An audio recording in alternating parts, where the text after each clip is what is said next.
yumaman, makinig ka. Ay, char. Gin-orient. So, by the way, guys, meron pala ako ditong writing tablet. So, malaki na siya, guys, kasi 16 inches na siya kumpara dito sa 11 inches. Ayan. So, mas maganda yung 16 inches. Tapos, deletable na din siya. So, pwede mo siyang i-delete dito sa likod. So, for example, na magsusulat ako ng aking name. Ayan. Tapos, i-delete ko siya. Meron dito sa likod na pipindutin mo lang, gaganyanin mo lang, tapos automatic, ayan. Automatic is madi-delete na siya. Ayan. If gusto mo naman na i-lock yung inyong sinusulat, yan? Yung sinusulat ninyo, ayaw nyo ma-delete, ayan. So, pwede din po dito sa likod. So, i-lock nyo lang siya na para hindi siya ma-delete. Ayan.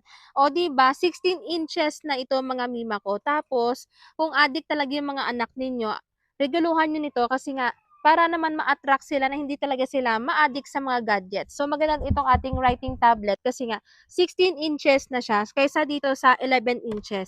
So, mas maganda talaga pag once na malaki yung writing tablet ng ating mga Junakis. O, diba? Murang-mura na ito, guys, sa ating Yellow Basket na lalagay ko na lang yung link sa Yellow Basket.